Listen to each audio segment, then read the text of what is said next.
जनाने पर अल्लाह ने मुझे पाबंदी दी। तय ये हुआ कि इनको फिदिया लेके छोड़ दिया जाए। अल्लाह की शान कि आप सल्लम का दामाद भी कैद होने वालों में था।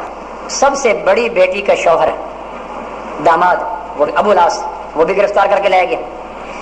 आपने कहा फिदिया दो। हजरत अब्बास भी कैद होने वालों में थे। हजरत अली का भाई अकील भी कैद होने वालों में था। हजरत उमर का मामू हशाम भी कैद होने वालों में था। हजरत अबू बकर का बेटा अब्दुर्रहमान भी कैद होने वालों में था। तो ये सारे, और हजरत मसअब बिन उमैर का भाई अबू अजीज वो भी कैद होने वालों में था। हजरत अबू अजीज बाद में मुसलमान हो गए, उस वक्त उनके हाथ बांधे हुए थे, उनको ला रहे थे, तो एक सहाबी अंसारी उनको पकड़ के ला रहा था, तो सामने हजरत मसअब आ गए, तो अबू अजीज कहते मैं चीखा, भाई मेरा बाजू छुड़ाओ, क्योंकि भाई मुसलमान थे, वो काफिर थे। तो हजरत मुसअब ने उसकी बात न सुनी और अंसारी को कहा ये इसकी माँ बड़ी अमीर है, उसके पास खासा सोना है, खासे दिरहम है, लिहाजा इसको छोटे मोटे कैद पे रिहा न करना, खासा मुआवजा मांगना, इसकी माँ बड़ी अमीर है। तो इस पे अबू अजीज ने कहा तू मेरा भाई नहीं है? कहा नहीं, मेरा भाई ये अंसारी है जिसने कलमा पढ़ लिया, मेरे तुम भाई नहीं हो।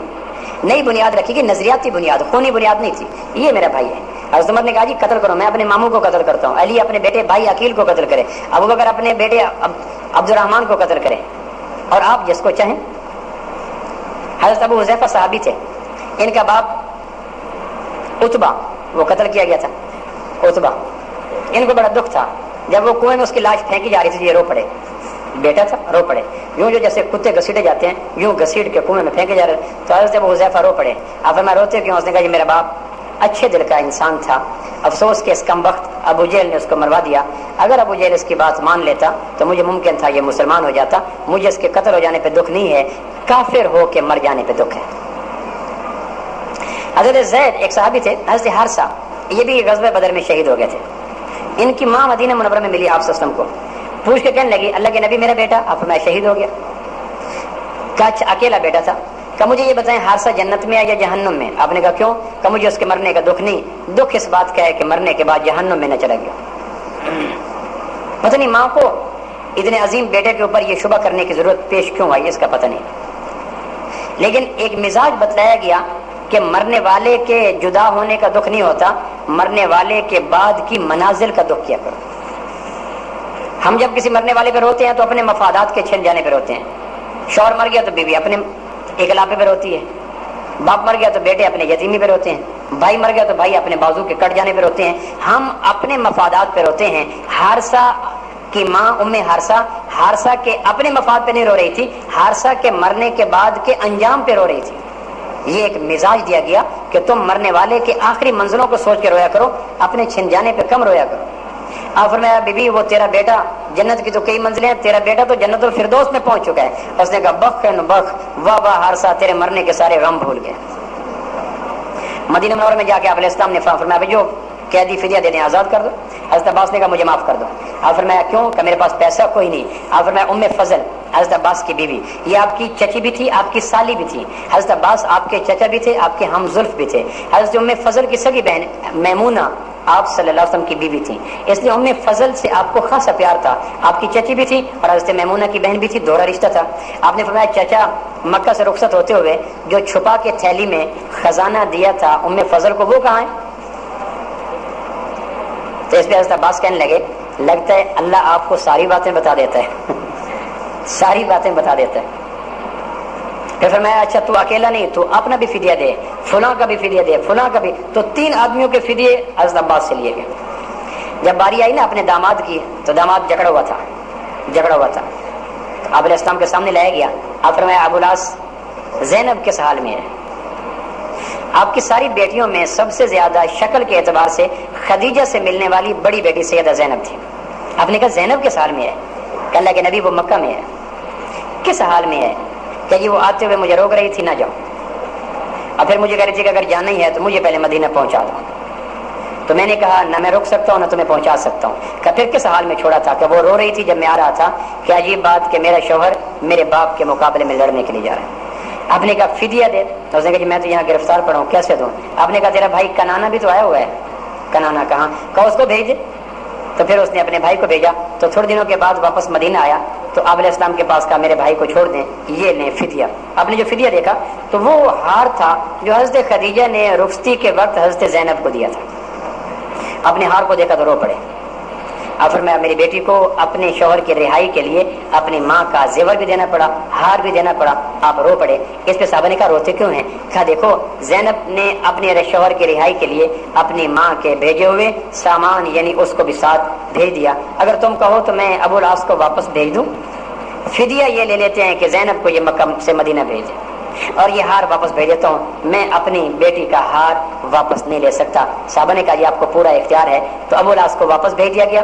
का फिदिया ये होगा कि नखलिस्तान के अंदर 2 साहबा खड़े होंगे, तुमने जाके वहां से ज़ैनब को भेज देना है और ज़ैनब रजी अल्लाह अन्हा मक्का मुकरमा को मदीना मुनव्वरा पहुंच जाएगी, हम यूं रिहा कर देंगे।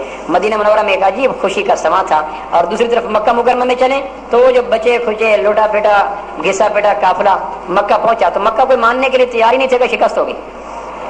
सबसे पहले आदमी जो मक्का बैतुल्ला पहुंचा तो वो खबरें दे रहा था, अबू जहल कत्ल हुआ, उतबा कत्ल हुआ, शीबा कत्ल हुआ, फलां कत्ल हुआ। तो उसने कहा ये पागल हो गया है, जंग का धचका लगा है, नफ्सियाती मरीज हो गया है, तलवारों की चमक देखी है, नेजों की काट देखती है, बहते हुए खून देखे हैं, लिहाजा इसका दिमाग आउट हो चुका है। इससे पूछो सफवान का क्या बना? सफवान सामने बैठा था। उन्होंने कहा सफवान का क्या बना? का वो मरदूद तो ये बैठा है।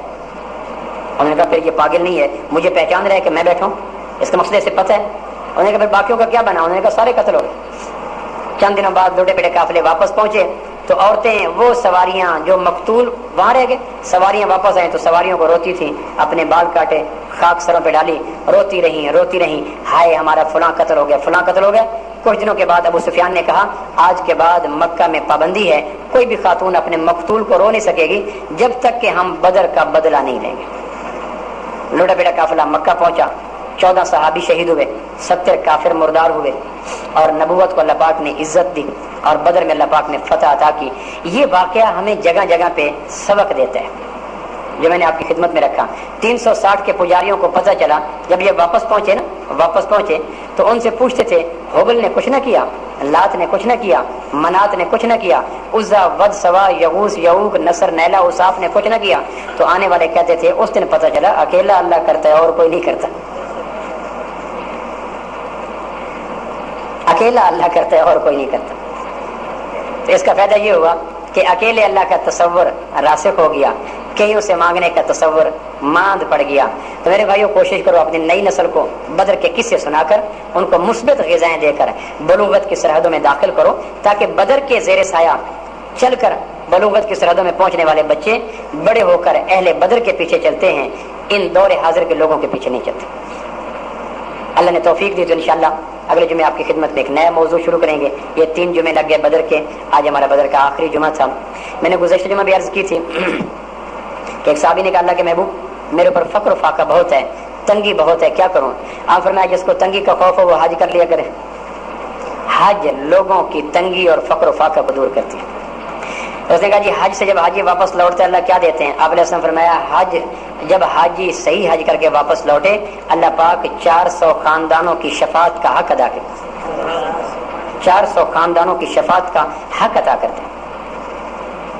तो इसलिए जिन लोगों को अल्लाह पाक ने तौफीक दी है वो इस दफ़ा इंशाअल्लाह अल्हम्दुलिल्लाह हमारे यहाँ हज पे भी जा रहे हैं। मैंने गुज़श्ता जो मैं कहा था हमारा अपना एक पैकेज तैयार हुआ, उसमें मैं भी जा रहा हूँ और दोस्त भी जा रहे हैं। तो उसमें जो हज पे जाने वाले हैं हमारे पास 3 दिन बाकी हैं, 3 दिन के अंदर अंदर वो हमारा वो पूरा हो जाएगा।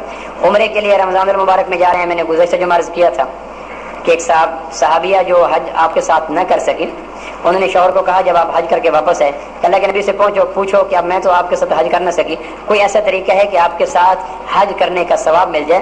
तो तरगीब व तरहीब में लिखा है कि आपने फरमाया कि उसको मेरी तरफ से सलाम भी कहना और कहना कि रमज़ान मुबारक में उम्रा अल्लाह के नबी के साथ हज करने का सवाब है। अल्लाह जिसको तौफीक दे रमज़ान मुबारक में भी यहाँ इंशाअल्लाह हम उम्रे पे भी अपना एक ग्रुप लेके जा रहे हैं, हज पे भी लेके जा रहे हैं। जो उम्रे पे जाना चाहते हैं उनसे गुजारिश है कि सोमवार से पहले अपने शनाख्ती कार्ड की कापी, अगर वो उनका वो पासपोर्ट बन चुका है तो ठीक, अगर पासपोर्ट नहीं बना तो शनाख्ती कार्ड की कापी, 12 तस्वीरें, वो शनाख्ती कार्ड छोटे साइज की 3 ज़रब 4 की और 15-15 हज़ार रुपया वो सोमवार तक हर सूरत में यहाँ डिजकोट में राना एजाज के पास या फैसलाबाद में मेरे पास जमा करवा दें। उसके बाद फिर परेशानी होगी। पासपोर्ट बेशक 10 दिन बाद जमा हो जाए, 5 दिन बाद जमा हो जाए। टिकटों की बुकिंग के लिए ये 3 चीज़ें, शनाख्ती कार्ड की कापी और जो हज पे जाने वाले हैं 3 दिन तक बाकी हम इंतजार करेंगे। मंगल तक उनकी हमारे यहाँ है उसकी सूरत हाल, उसके लिए जो चाहें डॉक्टर सलीम साहब से रब्ता कर सकते हैं, उनके पास फॉर्म भी पड़े हैं, वो सारा तरीका बता देंगे। और میں نے کہا تھا کہ جمعہ کے دن کی جو سنتیں ہیں اس میں جیسے خوشبو لگا کے آؤ، ذکر کرتے آؤ، نئے کپڑے بدل کے آؤ، اللہ نئے سوٹ دے، اور غسل کر کے آؤ، اور ساتھ یہ ہے کہ جمعہ کے دن اللہ کے راستے میں کچھ دیا کرو۔ ہفتہ بھر ایک فرشتہ ایسے آدمی کو جو جمعے کے دن اللہ کے راستے میں دیتا ہے خوفناک حادثات سے اور آسمانی آفات سے بچاتا رہتا ہے۔ اب تو زیادہ ہو گئی ہیں، اس لیے جمعے کے دن یہ سنت پوری کر کے پورے ہفتے کی تعلیمات کی روشنی میں اپنا انتظام کر لیا کریں، تو بے شک اس میں قلیل کثیر کا چکر نہیں ہوتا، صرف یہ ہوتا ہے کہ سنت پوری ہو جائے، بے شک 2 روپے میں پوری ہو جائے، 5 روپے میں پوری ہو جائے، 50 میں پوری ہو جائے، زیادہ یا کم مقصود نہیں ہے، سنت کا احیاء مقصود ہے۔ پورا ہفتہ اللہ ایک فرشتہ ساتھ کر دیتا ہے جو خوفناک حادثات سے اور آنے والی پریشانیوں سے بچاتا رہتا ہے۔ لہٰذا جلدی جلدی کر لو، کوئی بھائی بھی ایسا نہ ہو جو اس سنت سے فارغ جائے، اور جو عمرے پہ جانا چاہتے ہیں وہ رانا اجاز میرے سے رابطہ کر لیں، جو حج پہ جانا چاہتے ہیں ڈاکٹر سلیم سے رابطہ کر لیں، 3 یا 4 دن باقی ہیں، انشاءاللہ بہت فائدہ ہوگا۔ جلدی جلدی کر لو، پیچھے کر لو، اوپر کر لو۔